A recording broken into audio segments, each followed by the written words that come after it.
Scotland, land of mist and myth, of ancient stone and endless sky.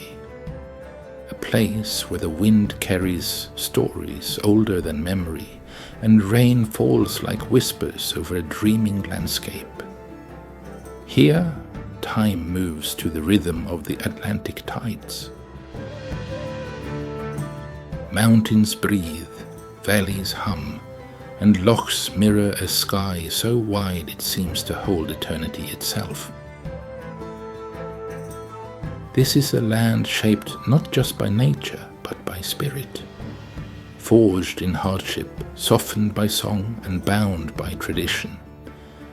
To come here is not simply to see Scotland, but to feel it. In the chill of the morning fog, in the echo of a bagpipe drifting through the streets, in the slow burn of whiskey that tastes like fire and rain.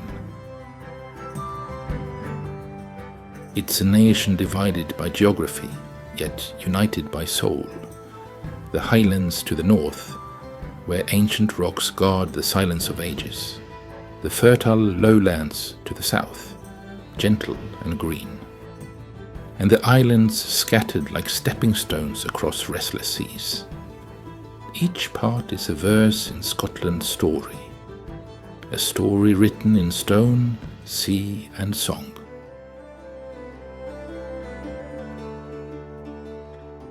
The Highlands, a realm of raw beauty where the earth itself seems alive. Here, mountains rise like giants from the mists, their peaks kissed by clouds, the slopes carved by ice and time. These are some of the oldest rocks on Earth. 3 billion years of memory beneath your feet. To walk through the highlands is to hear the hum of the planet's first heartbeat. The air is clean, sharp, and carries the scent of pine and rain.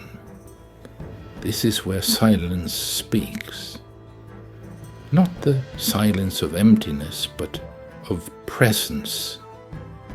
A silence filled with wind, and the distant call of deer echoing across the glens. In this vastness, human presence feels small, a scattering of white cottages against an ocean of green. Yet it's here that Scotland's spirit finds its purest form, proud, solitary, enduring. The people of the Highlands live close to the land, their traditions rooted deep in soil and sky.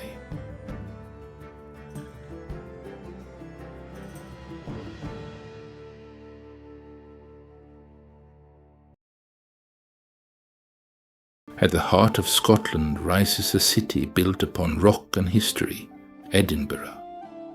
It stands proud upon 7 volcanic hills, each one holding a different century of memory. This is not a city that hides its age. It celebrates it. In the old town, narrow closes twist through medieval shadows, where the dark stone seems to breathe with life. Above it all, the castle watches from its crag. Half fortress, half dream, guarding centuries of kings and rebellions. Down below, the Royal Mile stretches like a spine through the city, linking the ancient castle to the palace of Holyrood House. Each cobblestone feels worn with footsteps from 1,000 stories. And then comes the new town, wide, elegant, perfectly ordered. Here, golden sandstone glows in the sunlight, doors painted in colors that whisper dignity and grace. It's as if the city itself lives in 2 eras at once. The medieval and the modern, the poetic and the practical. To truly understand Edinburgh, you must climb Arthur's Seat, the sleeping volcano that overlooks it all. From its summit, the city unfolds like a living map, a place of stone and sky, where history and imagination coexist. It's no wonder so many writers found their muse here. Edinburgh doesn't just tell stories, it is one. Out where the Atlantic meets the mist lies a place that feels otherworldly, the Isle of Skye. It is a land sculpted by gods, or perhaps by dreams. Mountains rise like waves frozen in stone. Cliffs break against the sea in jagged defiance. At Nest Point, a solitary lighthouse stands at the edge of the world, watching the endless meeting of sea and sky. The wind here carries whispers from centuries past, tales of sailors, clansmen, and spirits that never left. The Old Man of Storr towers above the island, his jagged fingers pointing toward heaven, as if trying to hold the clouds in place. Nearby, the fairy pools shimmer with impossible clarity. Cascades of crystal water said to be home to the fair folk themselves. Dip your hand into these pools and you'll feel it, that strange sensation of being somewhere sacred. In the heart of the Highlands lies Loch Ness, dark, deep, and endlessly mysterious. Its waters stretch for 37 kilometers, holding more fresh water than all the lakes of England and Wales combined. Some say something moves beneath its surface. A creature, a legend, a reflection of our need to believe in mystery. Morning mist drifts low over its glassy surface, while Urquhart Castle stands as a silent witness to the centuries. A ghost among ghosts. The loch's true power isn't in its myth, but in its silence. It's the kind of place where imagination takes form, and every ripple feels alive.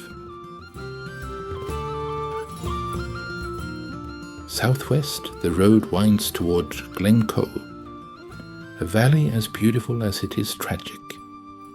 Once the site of betrayal and massacre, its very soil remembers the sorrow of the clans. The mountains here rise like solemn guardians. The three sisters stand in watch over the glen, their peaks often veiled in mist. When the light shifts and the fog descends, Glencoe becomes a painting of grief and grace. It is said that those who walk its paths can still hear the echoes of the past. The whisper of wind through heather, carrying both mourning and peace. In Glencoe, nature doesn't just surround you, it embraces and humbles you.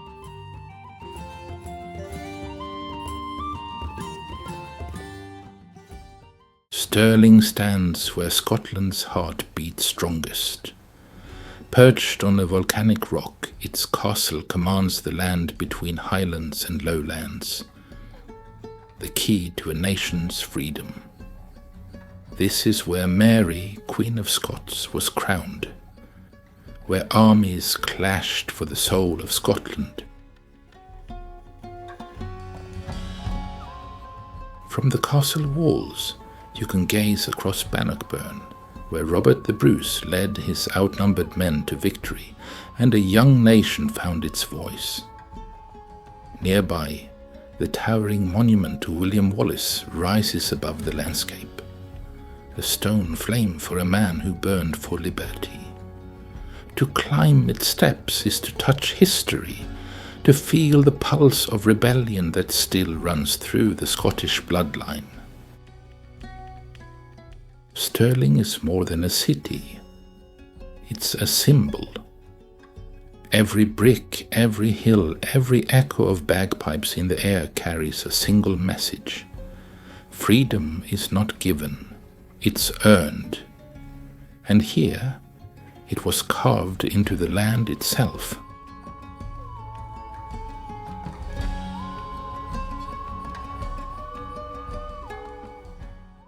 Beyond the mainland lie worlds unto themselves, the islands of Scotland, each one with its own rhythm, its own story, its own heartbeat.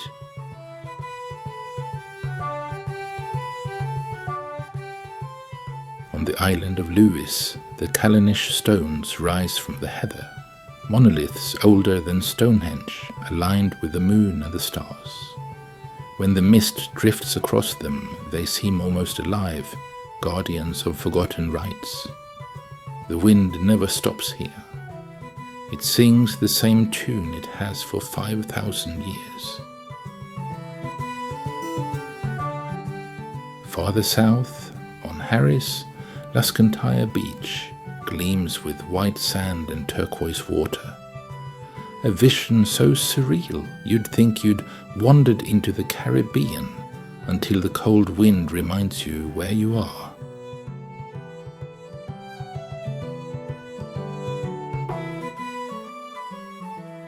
On Mull, colourful Tobermory sits by the sea like a painted dream. Its harbour hums with the sound of waves and laughter, while sea eagles circle above glacial locks. A short voyage takes you to Iona, where St. Columba founded his monastery, the cradle of Celtic Christianity. Here, among the graves of kings, you feel time dissolve. And then there's Arran, Scotland in miniature. Mountains in the north, rolling hills in the south, castles and distilleries scattered between. It's a perfect reflection of the country itself, fierce yet gentle, proud yet humble. Each island is a fragment of Scotland's soul, scattered across the sea, yet forever bound by its tides.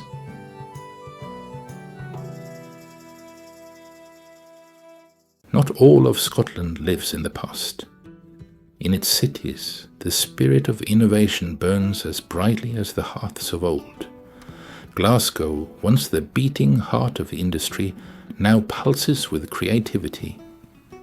Murals bloom across brick walls. Music drifts from pubs and alleys. Laughter fills the air, like warmth on a winter's night. The Gothic spires of St. Mungo's Cathedral rise beside the bold architecture of the modern age.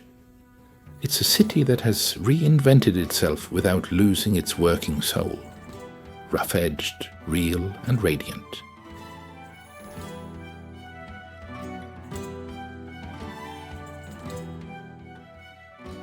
Farther east, Dundee stands reborn from its industrial roots. Once the city of jute, jam and journalism, it now thrives on design and technology. The sleek lines of the Victoria and Albert Museum rise beside the River Tay, a symbol of how the past can become foundation, not weight. Dundee looks forward, but it never forgets. And then Aberdeen, the granite city, gleaming silver in the northern light. A place where fishing boats share the harbour with oil ships, where the old and new industries of the sea coexist. These cities tell a different kind of Scottish story. One not of kings or battles, but of resilience, creativity and reinvention. They prove that the Scottish spirit doesn't live only in the Highlands or the Isles. It thrives wherever people dare to build, dream and begin again.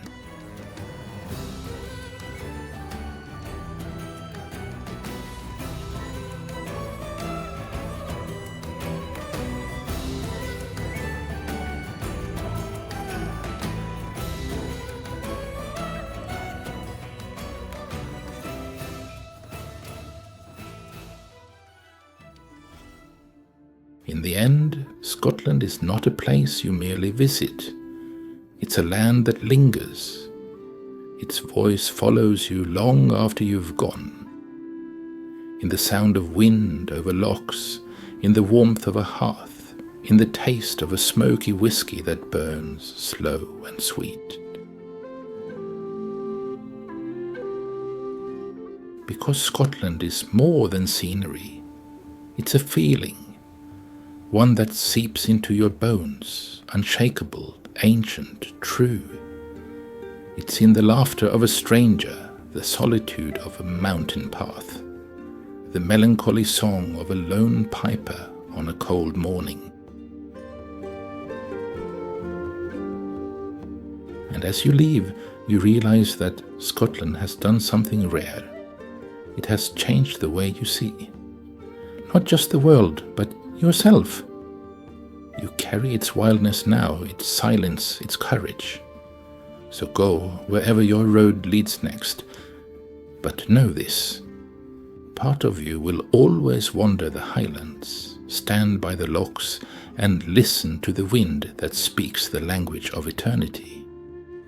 Because Scotland never leaves you.